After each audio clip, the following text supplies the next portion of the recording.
So this is a continuation from the last video on the surfboard. We are now doing the graphics on it. I'm going to explain to you what I've done currently. All I've taken was some fine line right here, 1/4 inch, and I just pretty much right down the center. The surfboard is leaning over, so you got to kind of compensate for that, and also with the lines, so it might look a little weird, but on this particular surfboard there's a certain way that it needs to look. So this is on my phone. This is the actual surfboard, so it's got a wood grain, you know, it's exposed right here in the middle. So, and then there's 2 black pinstripe outlines on the outside of it. So this is going to be the wood grain part. If you can tell that I've already started spraying, I mixed up a little bit of a special concoction here, and what I did was pretty much took a little bit of yellow, also a little bit of white in this, and I over reduced it, and it gave me like a really creamy color, yellow, brownish looking. So I'm going to continue on to this, and we're going to build this up just exactly like this.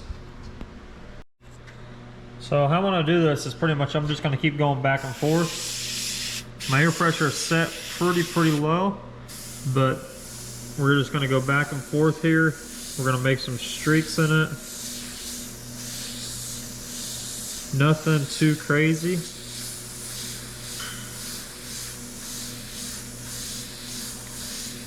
Because it is from afar. It's nothing that is up close. So you just want to kind of give it that little bit of detail without going really crazy detail like you are looking at it up close.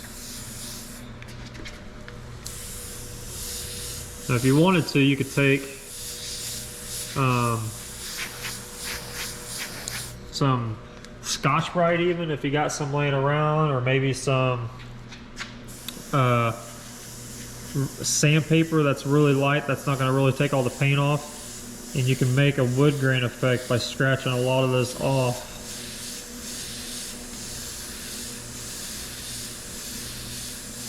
So we're just going to go back and forth here with this color, and we're going to make it look like an illusion of like, hey, that's actually wood grain, that's bare.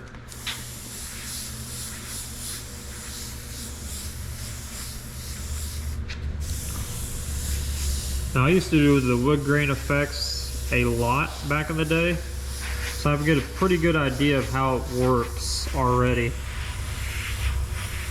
So this is continuing on inside the wheel well. So you want to make sure you complete it all the way through. Step back and look at it. I'm liking how it is coming out.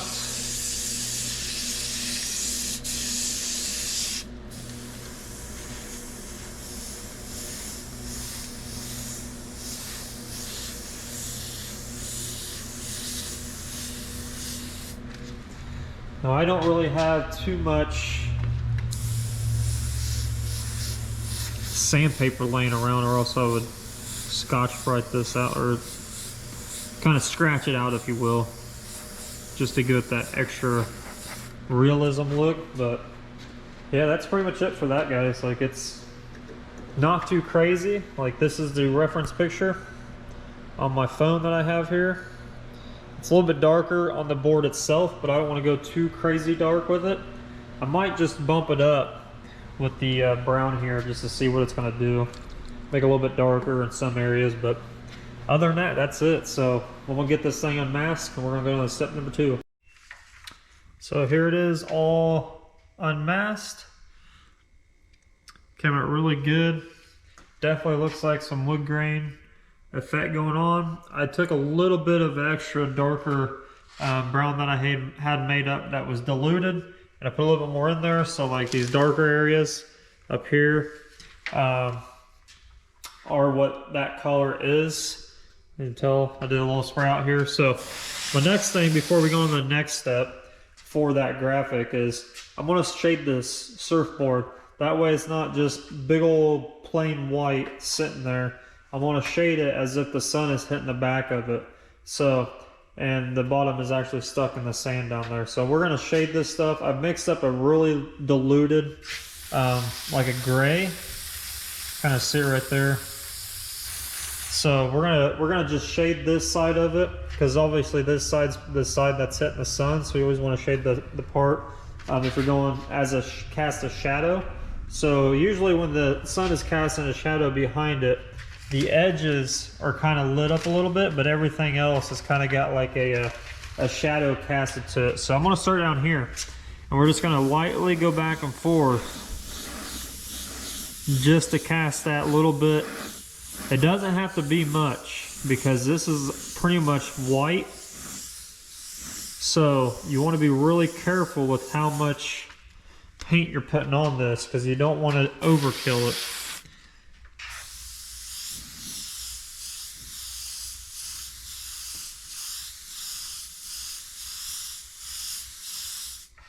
Oh, it's spitting a little bit. So what that happens, when it starts spitting like this, it's usually 90% of my tip. So what I do is I'll actually, let me set you guys up here for a minute. I'll actually take this tip off the nozzle for that needle, and that will stop that. So I got a little bit of wax and grease on a piece of paper or a towel, and I just barely wipe that off. So now we can continue.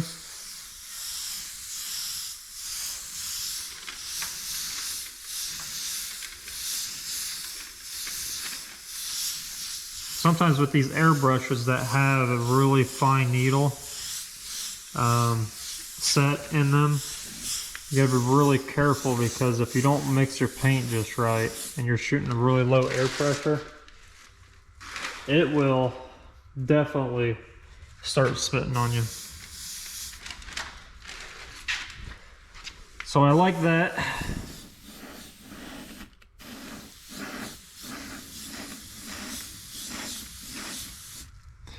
So, just a little bit of something. I don't know if you guys can tell that on the video, but it just casts that little bit of shadow right there, and it just gives it a little bit something more than just a big old piece of white, you know, sticking out in front of you. So now we're gonna go up to the next step, and what we're gonna be doing here is we're gonna be reverse masking the graphic in here. I will test it and make sure it's dry this time, that way we don't end up like the eyeball situation. And then we're gonna put 2 black pinstripes on each side, and I'm gonna do that with my 1/16 of an inch fine line. I think I said this was a 1/4 inch, this was actually an 1/8, so I was wrong about that. I don't know why I said a 1/4, but they're gonna be 1/16 inch pinstripe lines on each side of this graphic here. So they're gonna be really tiny, but we're gonna do that with the 1/16. So I'll end up masking the center off on both sides, and then I will mask off where it's gonna actually get paint, and I'll lay another line right next to it, and then we'll peel up the inside part, and I'll show you guys what I mean by that.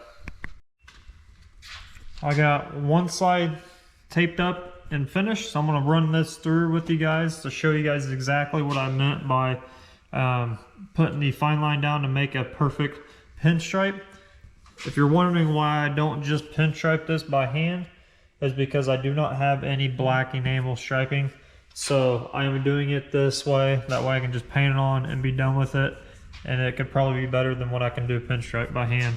So this side shows you guys, I've already got the outline masked off for that inner graphic. Back masking it is what we call that. So that is already back masked on both sides. And then what I did with that, I took the 1/16 again and I placed it right directly next to it. And then after that, I took some of my 1/8 green and placed right next to that. So now all I have to do is peel up this center line,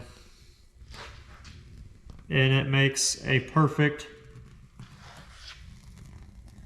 or it should be pretty perfect. If you take your time and go through it, it will create a perfect 1/16 of an inch line for you. So That is a really quick, pretty quick, I wouldn't say it's terribly quick, but it's an easy way to get something masked off. If you cannot pinstripe it by hand, then that is an easier way to do it. So now I'm going to continue it on this side. It also makes it a lot easier if you have different colors. I know they make different, you know, red, blues, greens, oranges. So if you can get different colors, you can see which one you're going to pull. This, I only have an orange, and then I only have green for an 8th. So I'm using this, so I'm going to do the same side on this, on the same thing on this side, and then we're going to mask it off, and we're going to get it in black. If you really don't want to focus on trying to mask off something really tiny on a 1/16 inch of a tape, a fine line, you can do what I just did here, and you can actually just mask off one side with tape. Just make sure it's at least 50% overlap on the fine line, and then just do one side, mask it off, and then once that side dries, you do the opposite of that, and you just do it that way. That way you're not sitting there trying to cut it. If you don't have anything, I didn't have anything to actually fill this gap perfectly without questioning whether it's going to be over or not. So I just went ahead and pulled tape all the way down on one side, covering it up, and then sprayed it, and then I'll let this dry, and I'll do the exact same on the other side. Little trick. You necessarily don't have to do both at the same time. If you can, do it, because you will save time by doing that, but you don't want to ruin something either by trying to speed things up. So just watch what you're doing carefully. And for me, like, it's really hard to mask or tape off against a really tiny fine line, so it's easier for me to tape it off rather than cut it. So we're going to do the same thing on the other side.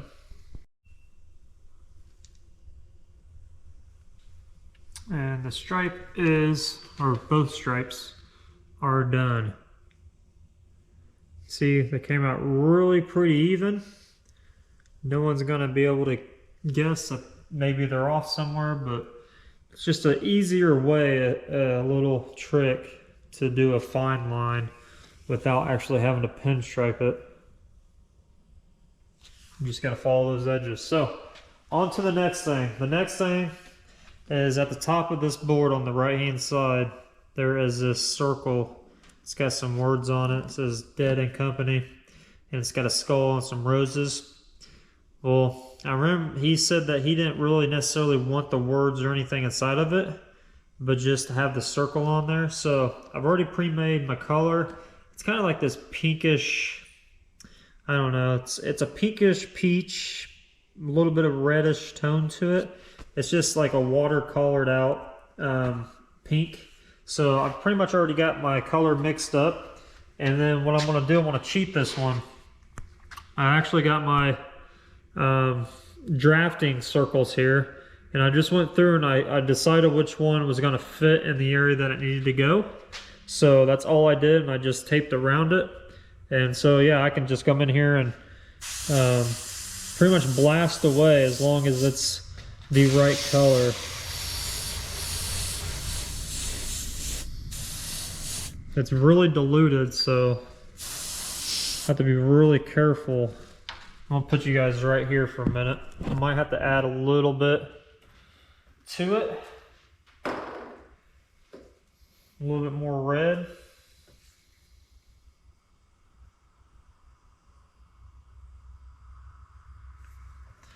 That way it's got something to hold on to.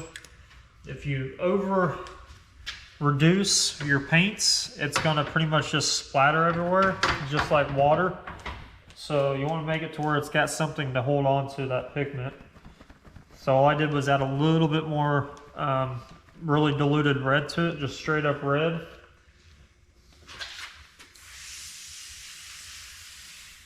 I'll probably have to turn my air pressure down. But that's pretty much how I want it. So with these circle things, these drafting templates, you have to hold them down. That way they're flush, or else you're going to get seepage around it.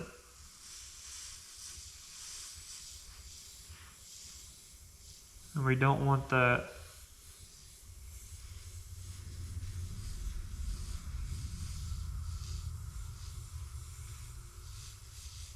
So all I did was over-reduce some red with a little bit over-reduced white in it. And I turned my air pressure down really low. And I'm just kind of working it back and forth. I'm not blasting it because I don't want that to leak and start running.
Kind of let that air dry a little bit. You guys can see the color.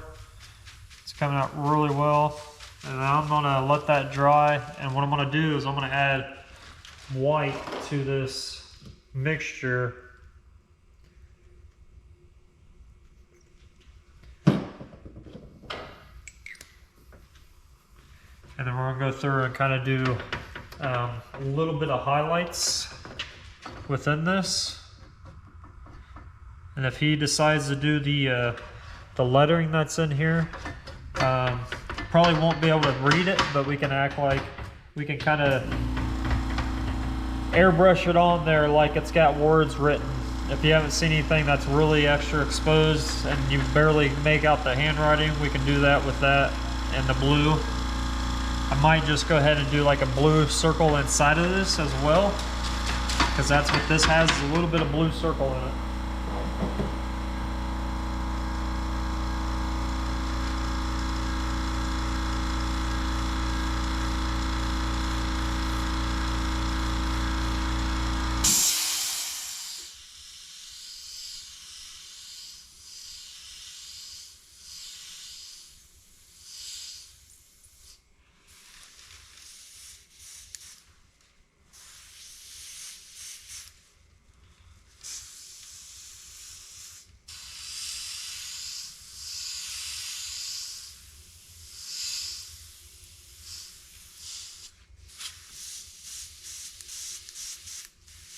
Got some really big clogs in this.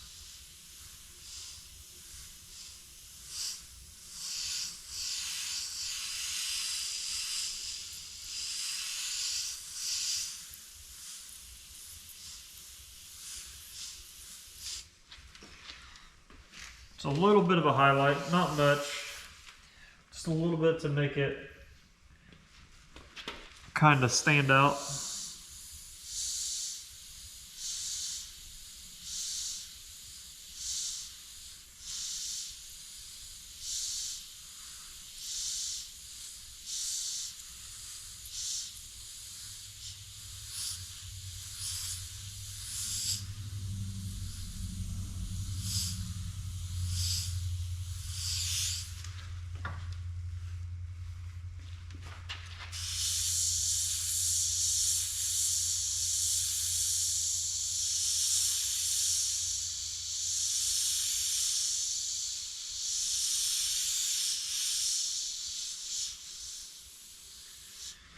All right, I like that. And then we're going to go on to the blue.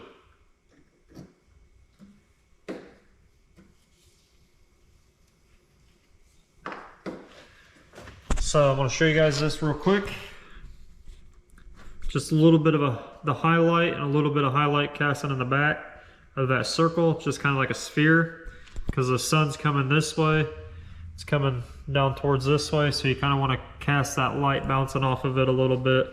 And then what I'm going to do is I'm going to use this again, and we're going to make a perfect watercolor blue circle inside of there. Just exactly how it's on this, with the skull in it. We're just going to do that circle. So I'm going to get all this ready, get the paint mixed up.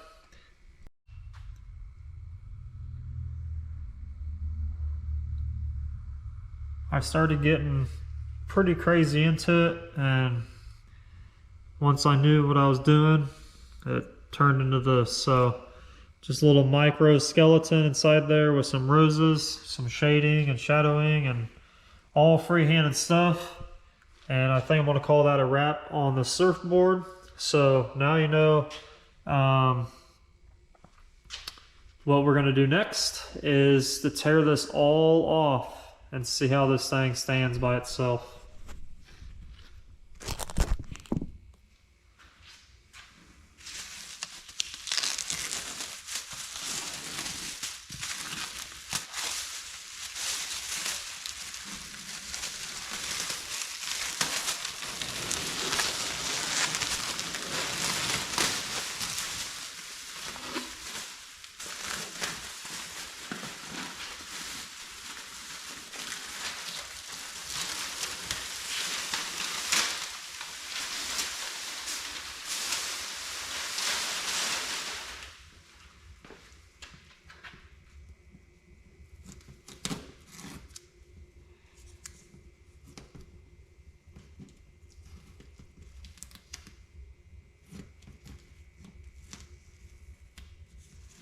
Got a little bit of some cleanup to do, but not bad at the very top there.